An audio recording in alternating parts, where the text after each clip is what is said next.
Thank you.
selain janji.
Janji.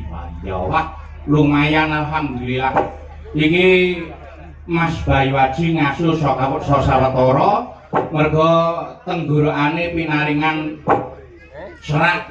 Wah iya iki mung gendene kira-kira 5 menit nggo 10 menit ben tenggorokane beliau iso waras ya Mas Gareng. Tujune punggawa pendereke Mas Bayu Aji niku akeh dalange. Nggih. Tur niki kaya panjenengan ya wis dalang, ya guru ana ing SMKI Surakarta. Nggih, Mas Gareng namung sak camat-camat rekake derek ngenger wonten SMKI Surakarta. Nggih, wong iki sing diarani alangan ki ora iso nolak mergo wis ginaris wong mobil wae ban nganggo serep dalang ra entuk serep. Nuwun sewu wong mangan nganggo kecer kala mangsa ya nganggo keselek barang Mas Gareng. Nggih, mangan kecer iki malah mangan karo merem kok.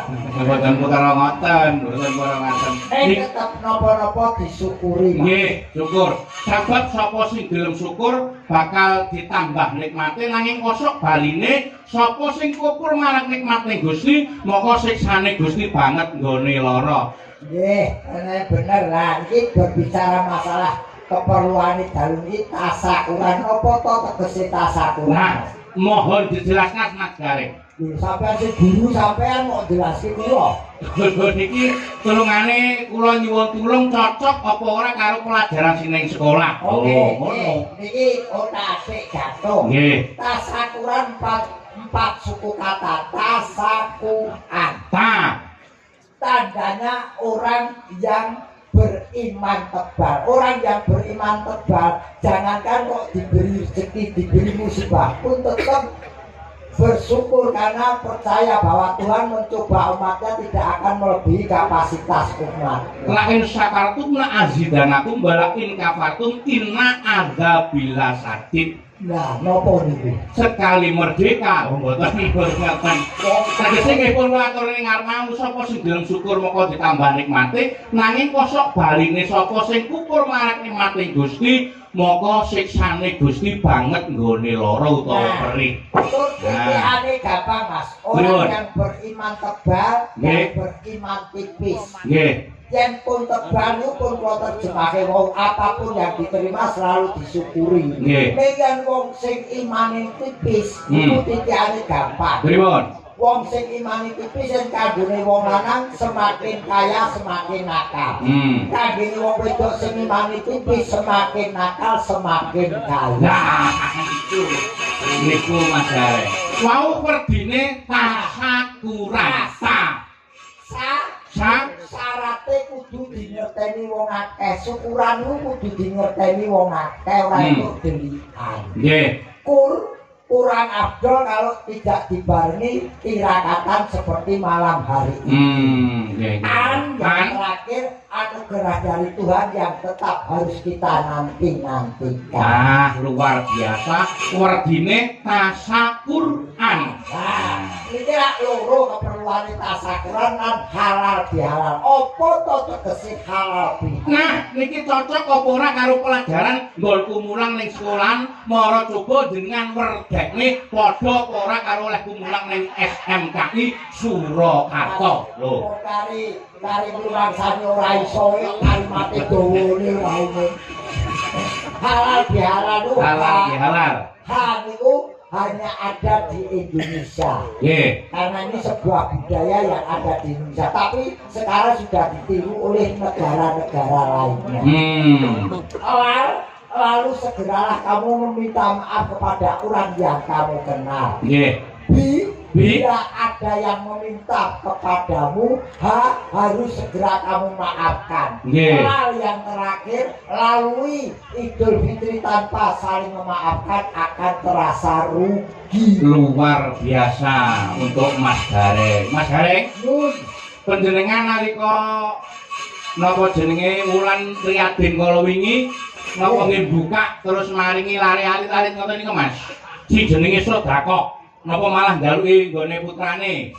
Oh, mboten Mas. Kula tetep menyediakan. Nggih, mboten ketang rupiah, rupiah, tetap itu kewajiban saya memberi sedekah atau zakat itu pasti. Luar biasa. Mas, ana mboten. Mergo wong sedekah niku ora limpah ning malah bakoh. Ngoten niku nggih Mas Gareng. Kira-kira Loh, kirani disuni pirsa tenan. Lah kula nu boten sami kira menapa-menapa kula takon nilai ta'ala. Nggih. Luar biasa. Untuk barang ya alhamdulillah ora masalah. Sing penting berbagi rezeki. Nggih, terima kasih untuk Mas Kalimat. Kalimat yang ini bab tetulung dong. Nggih. Napa tetulung marang wong sing keluwen cukup nganggo sego sak bulukan. Nulungi wong kodanan cukup nganggo sembar godhong gedang. Nulungi wong susah cukup kanggo sak ucapan. Tetulung kuwi gampang, sing angel kuwi matrape atimu supaya gelem lan seneng tetulung marang wong liya. Luar biasa. Niku gampang atine karo boten. Nggih. Tegese nek nulung aja nganti mentung. Nggih Mas Gareng. Nulung mentung apa? Lah niki tulung jenengan jelasne cocok boten kalih kula nek maringi napa mene pelajaran ten sekolahan. Sing tegese tulung kok nganti mentung niku pripun? Lho.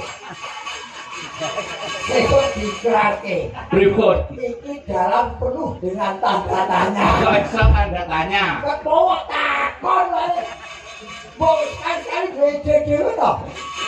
Iki dalam Sarmadi. Asli dalam wis kok dalam ndi? Trenggalek, Mas. Trenggalek. Nggih, namun Trenggalek mergo iki terakhir Nggih. Giling. Niki putune Minak Sopal. Lho. Nggih, ya Kok terenggiling. ora malih ngono. Mahmud. Tak tulung aja nganti mentung. Nggih. Yen tulung ya sing ikhlas. Sing ikhlas. Duwe kekarepan dibalik pitulunganku. Kaya nek bebucal ngoten nika nggih Mas, kaya nek bebucal ngoten nika aja nganti apa teko karo pelajaran sing tak kono di sekolah. aja nganti apa sing diguwang utawa sing diilangke ana ing WC kuwi terus digoleki maneh lho ngono Mas. Nggih. Niki pripun? Niki mumpung akeh bocah-bocah iki. Nah. Nika mriki kaya budaya ora arisan ngono. Nah nggih, niku warisane pun dipothelke wae kok. Nggih. Niki mumpung sami kepareng lenggah Nggih. sinambi kerantos Mas Bayu pulih bebayunipun. Loh, Mas Bayu sampun mulai bayune. Lah nggih, tegesipun nyatanipun pulih malih awit nuwun sewu. Sok tenggorokan menika menawi nggen adem menika sok kala mangsa panjang radi keselio paminipun ngaten menika Mas. Jadi kok buli wis kaya Bayu Aji. Kok buli wis kaya Mas Bayu Aji. Nggih. Wah bareng di tepi ngarep Bayu pucet. Kula niku mboten kira mboten nggono Mas, pokoke donga kula masih tetep sehat bagas waras. Yen ki wong sedaya mawon terus masih iso munggah meneh. Wis Mas waras lho. Niki sadurunge ben tambah sehat ben bagas waras. Menawi kula kepareng nyuwun dipun selawat riyin Mas. Oh, sing ngasto bareng-bareng napa ijen? Ijen riyin. Sinten? Mas Gareng. Pusing kok. Ora. Iki kok petuk pisan merintahe nemen. Lho, kula mboten merintah. Kula Mas Bayu sampun paring Mas dawuh. aku ki ora bandaran tok, dalan yo ono cadangane. Mas Bayu sampun paring dawuh, Mas, Mas Armadi niku nek kula tak mundur sekedap nuwun sewu Mas Gareng mangke ampun entuk mandhap. Yo aku urung yen tugas belum selesai Nah, mriki. terus panjenengan nyuwun selawatan kersanipun anggenipun ingkang kagungan kersa menika kagungan dalem, kagungan damel menika saged barokah, sehat lahir batinipun, rezekinipun melimpah. Kula ajeng takon, selawatanmu sing pundi? Padang rembulan. Kene sampean iso mbok nyanyi dhewe. Ayo ora enek bedane antarane ora enek bedane antarane wakil dalang karo nun sewu dagelan. Ayo ngono to Mas. Wah, wis jan. Dalam pocokan jalur. Lah iya. Sik aku tak nyuwun pirsa karo para penonton sik kira-kira nek Mas Gareng niku selawatan setuju napa setuju? Setuju. Niku aklamasi Mas. Oh, ini dalang apa provokator? Wong lari kok setuju batur dhewe. Piye kok aku setuju pokoke nek Mas Petro selawatan. Iki kan selawatan ku nganti kobong tak bacok. Aja aku. Ora iso. Pokoke ora iso. jenengan gawe kawan dhewe dider-derke dhewe. Ora iso. Mun kula mboten apal kok. Ora iso ngono jaluk ngono apal. Ya bisian. Ning nono Ora sampe mak ora matir kowe. ya menehi ancer-ancer. Kowe kene iki Atur-atur kok golek alamat. kowe kene wakilane terus didetaki. Wis ben wakil kok merintah. Ning Ning ning nong ning ayo ning. padang rembulan-rembulane tanggal siji. Jadi atungku yen pengen urip lumayan seragam pono anggon Gorip ibu. Ya.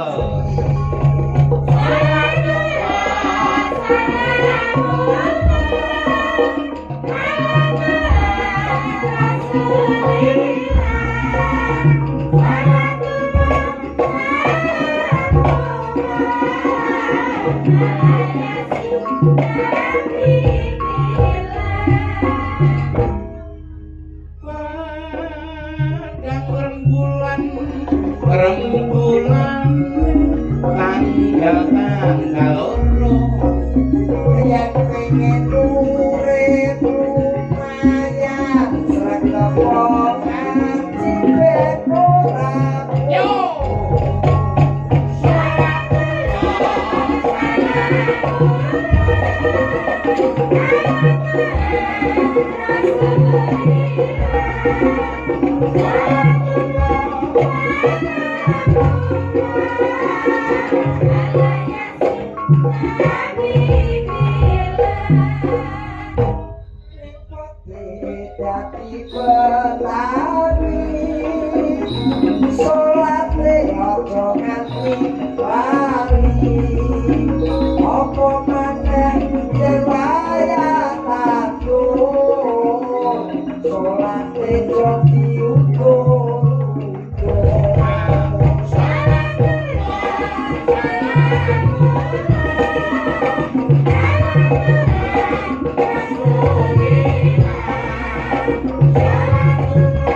Lho sampean iki ya ngono kok, Mas.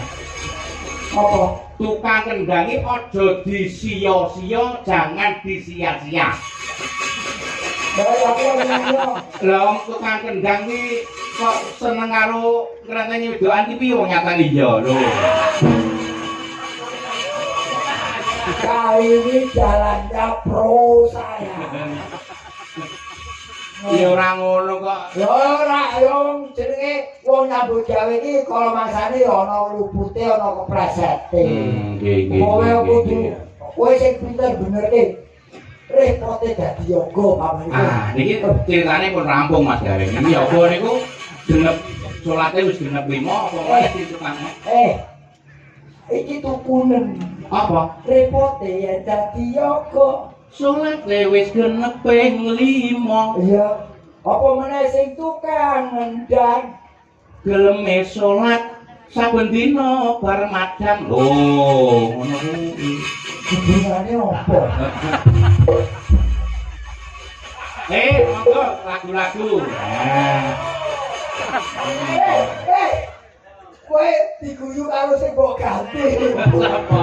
Payu guyu. Wis pokoke ngono Mas Gareng. Wis lho iki sing Iya ora apa-apa. Ayo. Dalam Dalang terus. Wah ini tenan, dalam sing kuat mental iki lho kejaba awakmu ora ono meneh. Lah kok saged? Oh, lho. Pokoke wani kok. Nggih. Jane kula nek napa nuwun sewu umpamane dipaksa-paksa umpamane jane napa jenenge kula niku mboten gelem. Gandeng Mase nuwun sewu tenggorokane nembe gerah mboten ketang 15 menit tak dongane masih ndang waras ndang siap meneh tenggorokane terus separeng lenggah ngene meneh ning lincong. Anu Mas jenengmu ki sapa? Nuwun. Jenengmu sapa? Nami kula asli Petruk Sarmadi Sabda Utama. Sarmadi. Nggih. Sarmadi sar ki sarape kena. Terus mak mati ini kapan? nek kula mboten susul jenengan sing dhisik mboten napa-napa. Di Ora itu. Masa balapan kok mati. aja temas. Ora. Ning dengan begini kamu nanti, insya Allah ketularan wahyu. Amin Mas. Kula niku nderek pantem wiwit tahun 2010. Ora takon, sing takon sapa? Ora sing takon kok pamer derek. Woi, Apa? wakil dalang iki kok sepayake. Ora nyepeleke wong ora nang takon kok kowe. Lagi arep ngomong lho, Mbok. Ora ngono. Mas, tolong eksekusi, Mas. Wah. Mas Gareng lagu-lagu Mas Gareng. Wah. Cocok to. Lanjake bintang tamu sing kinis iki. Niki. Nah. Turung mien lho, Mbak.